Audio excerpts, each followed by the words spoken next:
Alam mo, lagi ka namang welcome sa bahay. Kaso, dapat nandito kami para welcome ka talaga kasi nandito si Doggy Smithy. Ha? Tignan mo, ang bait, natulog pa, nasa sofa pa, sosyal. Dapat, pag ano ka, pupunta ka dito, pag pupunta ka dito o kaya kasama si Kuya Michael, dapat nandito kami para masaya, di ba? At pag pupunta kami, pagkain kami. Lalo na si Smith, dapat may pagkain din para masarap. Ano ba mga masasabi ko? Tiyan mo si Smith, oh, tumitingin sa camera. Oh, happy, ano daw, binubulo niya sa akin. Ano daw, wedding happy daw. Wow! Naiintindihan ko kasi may lahing aso din kami. De, joke lang. Happy wedding happy. Ganun na din yun. Ikaw, ano sasabihin mo, Ate Bane? Wish wishes lang sa inyong dalawa. Masasabi ko lang, magkaintindihan na kayo palagi. Palagi nyo lang isipin na mahal nyo ang isa't isa. Para kahit anong mangyari, may isip nyo yun. Magkakabati pa rin kayo. Saka magpakumbaba ang isa't isa. Ikaw, Drama. Yeah. Wish ko sa'yo, Ate Bane, alam mo, so kumain ng madami. May uminom. Yun, lasingin mo kami, parang ganun. Dapat imbitado lahat kami. Diba kahapon birthday ko December 9, kasal mo ngayon December 10. Oo nga. Kaya lasingin mo kami. Magregaluhan na lang tayo ngayon Wala akong masabi. Basta, best wishes ko, sana magtagal kayo. At happy wedding. Oo. Ingatan mo rin yung mga anaks nyo. Bye-bye. Anaks, madami yun, madami. Bye-bye, Ate Bane. Bye-bye. Ate Bane, best wishes sa inyo ni Kuya Michael. Oh, ito din nakikibest wishes. Nakikita mo ba yan, ha? Oh, sabi, ang gwapo ng baby ko, no? Happy, dapat palagi kayo ni Kuya Michael, ha? Bayan, kakasal ka na. Tapos na eh. Ate, I love you. Hindi ko na sabihin ko, basta I love you. Bye-bye! So far, wala naman eh. Unahan mo kasi ako. Bukod sa nabuntis ka na, papakasal ka, pakapaldaga ng mukha mo eh, no? Kinabog mo kami ni ate, no? Well, anyway, masaya ako dahil kakasal ka na. At least may pumatol, di ba? Pangit mo pa naman. Sa liit mo na yan, pinagtsagaan yung mukha mo. Tingnan mo, pumunta pa kami ng Tagaytay para gumawa ng video mo. Tingnan mo yung view. Hinggit ka, no? Sabi ko sa'yo, nagpakasal ka kaagad eh. Pwede namang anak-anak lang. Well, anyway, wala na akong masay eh. Basta happy ako para sa'yo. Basta pag may problema ka, don't hesitate na pumunta sa bahay namin. Pupunta ka lang, ha? Hindi yung manghihingi o whatever, ha? Punta lang, punta. Okay? Bye! Nakasal ka na. Ay, nakasal ka na nga eh. Kakain ako ng madami, pwede ba yon? Haha, joke lang. Ikaw na bahala, Kuya Michael, kay Ate Bane. Kahit na maingay yan at maliit, mahal na mahal namin yan. You're the best sister. Malaki ka na at na masaya, ate. Para sa'yo, sana lalaki si baby, tapos ang pangalan niya, Julan Jr. Haha, joke lang, syempre, Michael Jr. Nabablanko ako, wala akong maisip na masabi sa inyo. Basta, Kuya Michael, ha? Alam mo na.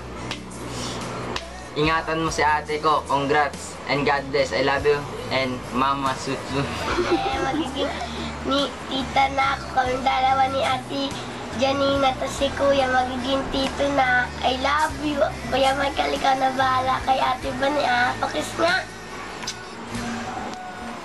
Surprise. Hindi ko alam kung ano sasabihin ko, Nak, pero sigurado akong magugulat ka. Ang masasabi ko lang, Nak, sana ang pag-aasawa mong ito ay magiging maganda ang pagsasama ninyo ni Michael. Pero alam mo, Nak, hindi ko akalain na at 21 mo, hindi ko akalain na magkakaroon ka na rin ng anak. Kasi Ako dati, ganyan din ang edad ko, nagkaroon ako ng anak, ikaw ngayon.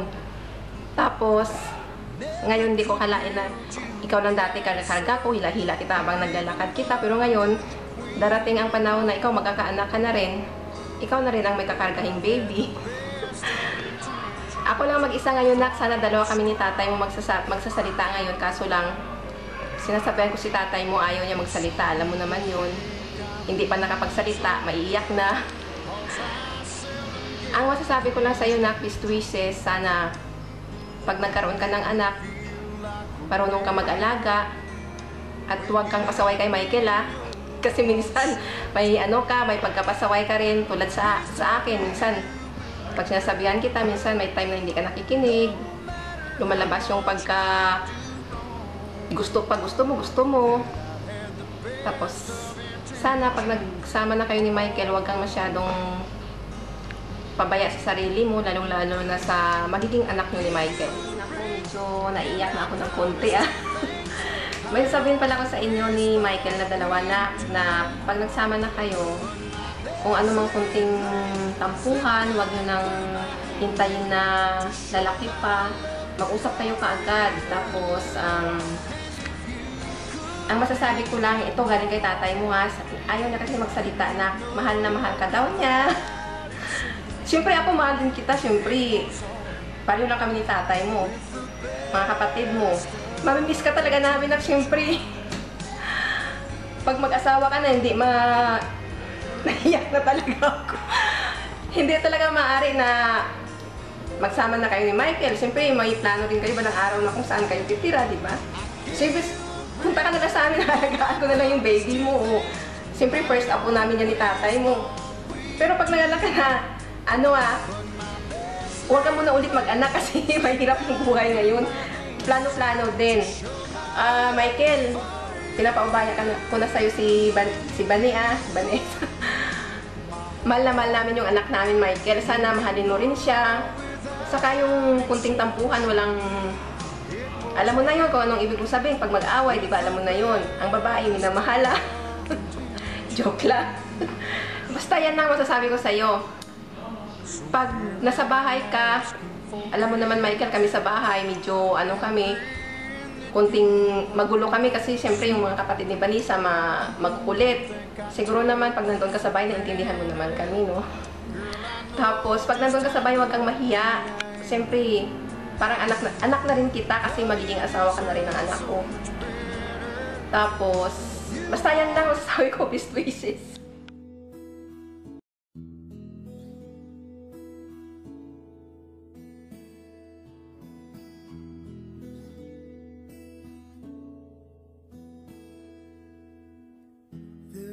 Times when I just want to look at your face with the stars in the night.